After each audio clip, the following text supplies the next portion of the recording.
So hello everyone, मेरा नाम प्रिया यादव है और आज हम स्टार्ट करने जा रहे हैं चैप्टर नंबर 7 क्लास 8 का। तो पहला क्वेश्चन हमारा है किशोर अवस्था को परिभाषित कीजिए। तो बेटा बेटा सिंपल सिंपल सा है। देखो मेरी बात सुनो सुनो ध्यान से। जीवन काल की वह अवधि जब शरीर में ऐसे परिवर्तन होने लग जाते हैं, मतलब एक तरीके से मैं सिंपल सी बात बोलूं कि जब बच्चा बड़ा होने लग जाता है उसके शरीर में बहुत सारे परिवर्तन होने लग जाते हैं। वो जो परिवर्तन है 11 उम्र से लेकर 19 वर्ष तक चलती रहती है और इसे ही किशोर अवस्था के नाम से हम जानते हैं। कोई दिक्कत है? अगर आपको डाउट हो तो आप लोग कमेंट सेक्शन में जाके कमेंट करें, मैं वहां पे जरूर इसका आंसर दूंगी। ठीक है, मतलब सॉल्व कर दूंगी आपके डाउट को। देखो ऋतुस्राव क्या होता है, तो सिंपल सी बात देखो ध्यान से। स्त्रियों में यौवन अवस्था पर अंडाशय परिपक्व होने लग जाते हैं। जब बच्चा बड़ा होने लग जाता है लड़कियां, तो उनके जो अंडाशय में अंडाणु जो होता है वो मतलब परिपक्व, मतलब अब तैयार हो गया होता है। ठीक है, तो अंडाशय में एक अंडाणु जो पूरी तरीके से तैयार होता है तथा लगभग 28 से 30 दिनों के अंतराल किसी भी अंडाशय द्वारा निर्मोचित होता है, बनता है। ठीक है, जो अंडाणु होता है वो 28 से 30 दिन के अंदर वो तैयार हो जाता है। ठीक है, इस अवधि में जो गर्भाशय की दीवार मोटी हो जाती है। जब क्या होता है कि अंडाशय में अंडाणु बनता है तो वहां की दीवारें क्या हो जाती है, मोटी हो जाती है। उन्हें देखो, जिसे वह अंडाणु निषेचन के पश्चात युग्मनज का ग्रहण कर सके, वो इसलिए दीवार मोटी हो जाती है ताकि अगर जाके वहां पे शुक्राणु अंडाणु से मिलता है तो वहां पे वो युग्मनज का निर्माण कर सके। परंतु यदि उसमें जाके अंडाणु में शुक्राणु जाके नहीं मिलता है 28-30 दिन तक, समझ में आ रही बात, तो क्या हो जाता है, वो दीवार टूट के बिखर जाती है। और इसी को ही देखो, जिसके फलस्वरूप अगर वो मिलेगा जाके शुक्राणु, अंडाणु तो अंदर है, अगर शुक्राणु जाके उसमें मिलेगा तो वो गर्भाशय होता है, मतलब गर्भ धारण हो जाता है। क्या हो जाता है, गर्भ धारण हो जाता है। यदि अंडाणु शुक्राणु से नहीं मिलता है, ठीक है, तो जो ये मोटी दीवार होती है ये रुधिर वाहिकाओं के सहित क्या हो जाती है, नीचे मतलब क्या हो जाती है, सहित निस्तारित हो जाती है। मतलब कहने का मतलब है कि पीरियड्स के थ्रू ये बाहर आ जाती है। ठीक है, इसी को ही ऋतुस्राव या फिर रजोधर्म कहते हैं। अगर आपको कोई भी डाउट हो तो आप मुझे बता सकते हैं। ठीक है, अब देखो एडम्स एप्पल क्या होता है। एडम्स एप्पल किसे बोलते हैं, किशोर अवस्था में लड़कों का स्वर यंत्र विकसित होकर अपेक्षाकृत बड़ा हो जाता है। यहाँ पे देखा होगा ना तुमने, यहाँ पे लड़कों की निकला होता है, इसी को ही एडम्स एप्पल बोलते हैं। ये जब थोड़े लड़के बड़े होने लग जाते हैं ना किशोर अवस्था, मतलब 11 से 19 साल की उम्र में, तो इनके यहाँ पे कुछ सा ऐसे उठा सा लगता है, तो इसे ही हमारा एडम्स एप्पल कहते हैं। लड़कों में बड़ा होकर स्वर यंत्र गले के बाहर की ओर सुस्पष्ट उभरे हुए भाग की तरह दिखाई देता है। इसी को ही हमारे हिंदी में कंठमणि बोलते हैं, इंग्लिश में इसे एडम्स एप्पल बोलते हैं। लेकिन आपको एडम्स एप्पल और कंठमणि दोनों ही याद रखना है क्योंकि पेपर में कैसे पूछ सकता है। ठीक है, अब आते हैं गर्भ शिशु में लिंग निर्धारण कैसे किया जाता है। भाई गर्भस्थ शिशु जो गर्भ धारण कर, मतलब जो स्त्री गर्भ धारण कर चुकी है, उसके अंदर जो शिशु है वो लड़का है या लड़की है, ये चीज कैसे पता चलती है और क्या होता है, कैसे लड़का होता है लड़की होती है क्या है, तो इसके बारे में हम इस पूरे क्वेश्चन में पढ़ेंगे। तो चलिए स्टार्ट करते हैं। युग्मनज अंडाणु और शुक्राणु में गुणधर्मों में एक जोड़ा होता है। देखो युग्मक, युग्मक जो होता है अंडाणु और शुक्राणु में गुण सूत्रों का एक जोड़ा होता है। अंडाणु में सदा एक्स एक्स होता है और परंतु जो शुक्राणु होता है उसमें एक्स वाई होता है। अब देखो गुण धर्मों का जोड़ा होता है, लड़कों में एक्स एक्स पाया जाता है, क्या पाया जाता है, एक्स एक्स, और लड़की वो सॉरी माफ करना, लड़कों में एक्स और वाई दोनों ही पाया जाता है। क्या पाया जाता है, कौन से दो जोड़े होते हैं, मैंने बोला दो होते ही होते हैं, तो इनके में एक्स और वाई दोनों पाया जाता है। और लड़कियों में क्या पाया जाता है, सिर्फ और सिर्फ एक्स और एक्स, एक्स एक्स पाया जाता है। जब इनके शुक्राणु या फिर अंडाणु के थ्रू अगर ये वाई देते हैं, इनके शुक्राणु के थ्रू जो मतलब जो इनका शुक्राणु है उसका जो गुणधर्म है, अगर गुणसूत्र है वाई, और इसका ये तो हमेशा ऑलवेज क्या देगी, एक्स ही देगी। ठीक है, इसका जो अंडाणु होगा उसका जो गुणसूत्र होगा वो एक्स ही होगा। लेकिन अगर इसका वाई है इसका एक्स है तो बच्चा क्या बनेगा, X Y. X Y mean लड़का, एक्स वाई मीन लड़का। लेकिन कभी ऐसा होता है कि इन्होंने क्या दिया, जो लड़का है उसने क्या दिया, उसने एक्स दिया। ठीक है, इधर से अपने गुणसूत्र जो शुक्राणु है, शुक्राणु के साथ कौन सा गुणसूत्र भेजा, उन्होंने एक्स वाला, तो इन्होंने भी एक्स वाला दिया, तो दोनों मिलकर एक्स एक्स क्या होगा, लड़की का निर्माण होता है, मतलब लड़की ही जन्म लेती है। कोई दिक्कत है, तो ऐसे हमारे लड़के और लड़के का जन्म होता है। कई बार क्या होते हैं, सासू जो होती हैं कई लोगों के शादी के बाद, तो कई लोग बोलते हैं कि नहीं लड़की की इसमें पूरी गलती होती है, लड़की हुई है लड़की हुई है, परंतु ऐसा कुछ भी नहीं होता है। इसमें जो लड़की की गलती नहीं होती, लड़कों की गलती होती है। ठीक है, तो चलिए स्टार्ट करते हैं।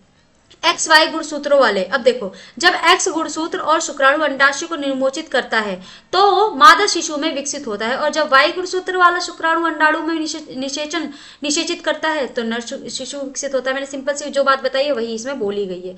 कोई दिक्कत है, अगर हो तो मुझे डाउट मतलब कमेंट सेक्शन में कमेंट कर देना, मैं देख लूंगी। देखो अगर एक्स आके मिलता है या फिर एक्स वाई दोनों ही होता है, दो तरीके के गुणसूत्र होते हैं, मैंने बताया एक्स वाई दोनों होते हैं, और इसके पास लड़की के पास एक्स एक्स दोनों होते हैं। समझ में आ रही बात?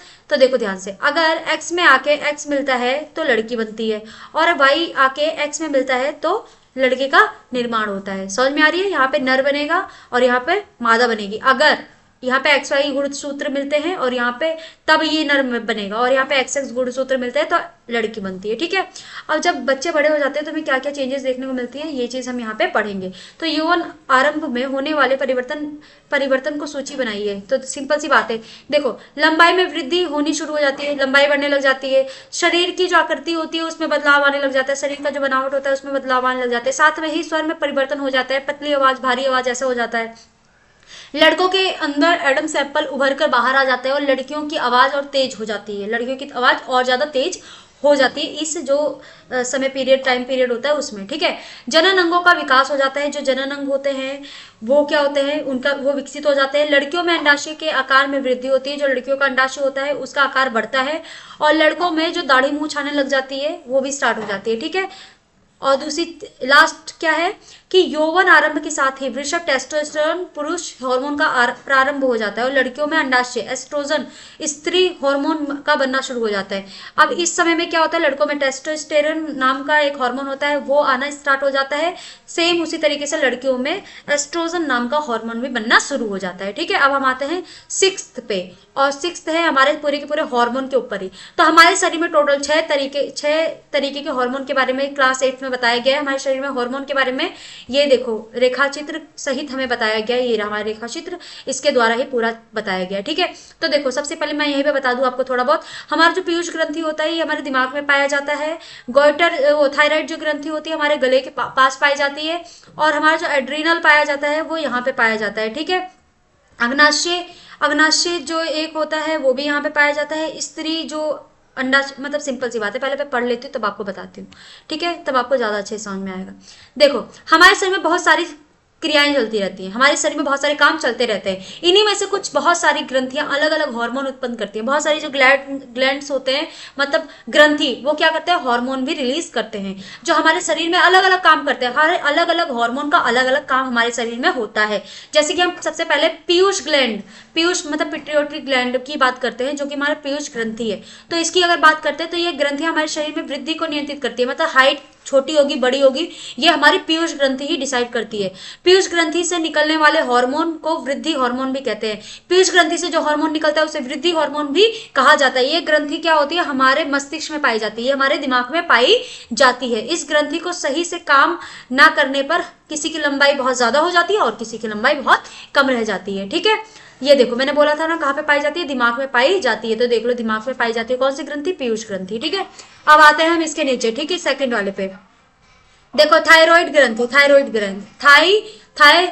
ग्रंथि, ये ग्रंथि हमारे गले में पाई जाती है। कहाँ पे पाई जाती है, गले में। 2 मिनट शांति बेटा। थायराइड ग्रंथि मतलब ग्रंथि, अब देखो ध्यान से, यह ग्रंथि हमारे कहाँ पाई जाती है, गले में पाई जाती है, और ये हमारी आवाज को संतुलित करने का काम करता है। ये जो ग्रंथि होती है, जो ग्लैंड होता है, हमारे गले में पाई जाती है। कहाँ पे पाई जाती है, गले में। साथ में हमारी आवाज को ये बैलेंस बना के रखता है। ठीक है, इस ग्रंथि से निकलने वाले जो हार्मोन है उसको थायरोक्सिन हार्मोन कहते हैं। क्या कहते हैं, थायरोक्सिन हार्मोन बोलते हैं। और इस ग्रंथि के काम ना करने पर क्या होता है, हमें गोइटर नामक की बीमारी हो जाती है, जिसमें क्या होता है, गला हमारा फूल जाता है। ये थायराइड ग्रंथि कहाँ होती है भाई, तो देखो थायराइड जो ग्रंथि होती है वो हमारे यहाँ गले के पास पाया जाता है। कोई दिक्कत है, अगर आपको कोई डाउट हो तो मुझसे पूछ सकते हैं। ठीक है, तो चलिए आते हैं हम यहाँ पे थर्ड पे।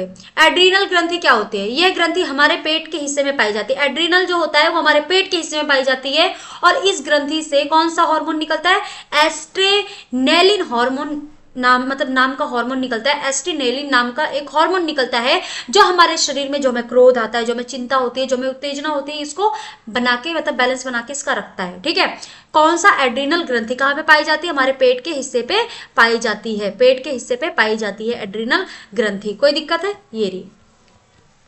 ये देखो जहाँ पे एरो जा रहा है यहीं पे पाई जाती है। ठीक है बेटा, अब देखो ध्यान से, एड्रिनल ग्रंथि का भी हो गया। अब हमारा आ गया अग्नाशय। अग्नाशय, अग्नाशय जो हमारी ग्रंथि है उसका देखेंगे। ये हार्मोन भी हमारे पेट के हिस्से में पाया जाता है। ये अग्नाशय जो होता है ये हार्मोन भी हमारे कहाँ पे पाया जाता है, पेट के हिस्से में ही पाया जाता है। इससे कौन सा हार्मोन निकलता है, इंसुलिन नामक हार्मोन निकलता है। कौन सा इंसुलिन, कौन सा नामक, इंसुलिन नामक। इंसुलिन किस लिए जरूरी है भाई, डायबिटीज जो हो जाते हैं पेशेंट ना, इंसुलिन एक मतलब उन्हीं में प्रॉब्लम आती है, मतलब सबके अंदर इंसुलिन पाया जाता है, लेकिन जो डायबिटीज के जो बीमारी होती है वो इंसुलिन की वजह से ही होती है, जो हमारे शरीर में खाने को पचाने में सहायता करता है। सबसे ज्यादा खाना पचाने में हमारा क्या काम करता है, क्या काम करता है, अग्नाशय करता है।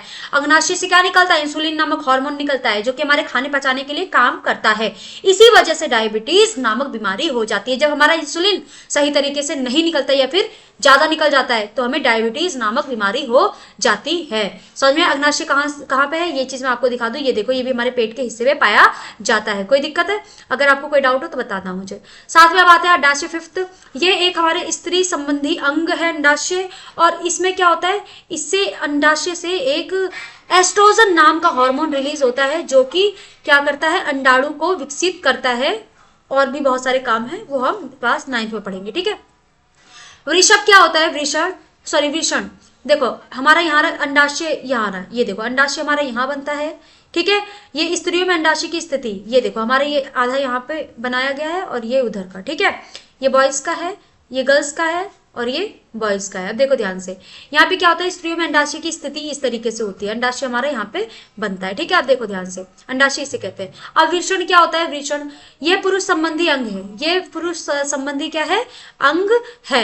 और साथ में इसमें क्या, कौन सा हार्मोन निकलता है, इसमें टेस्टोस्टेरोन हार्मोन निकलता है। कौन सा, टेस्टोस्टेरोन। ये देखो वृषण है, इसमें ही टेस्टोस्टेरोन नामक एक हार्मोन निकलता है। कोई दिक्कत है, यहाँ पे हमारा एस्ट्रोजन और यहाँ पे हमारा कौन सा हार्मोन, कौन सा टेस्टोस्टेरोन। Very good. तो आप लोगों को ये अच्छे से पढ़ लेना है क्योंकि ये पेपर में आने वाले क्वेश्चंस है विथ आंसर। मैंने एक्सप्लेन कर दिया है आपके लिए, तो गोल्डन चांस है कि आपको याद कर लेना है, सारा का सारा समझ लेना है, समझा दिया है।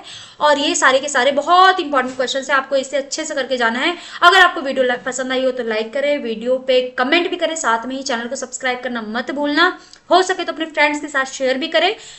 ठीक है, अगर आपको कोई और अदर चैप्टर की वीडियो चाहिए, सोशल साइंस या अदर किसी सब्जेक्ट की या साइंस में किसी अदर चैप्टर की, तो वो मुझे आप लोग कमेंट करें। इंग्लिश मीडियम में चाहिए तो उसके लिए भी कमेंट करें। ठीक है बेटा,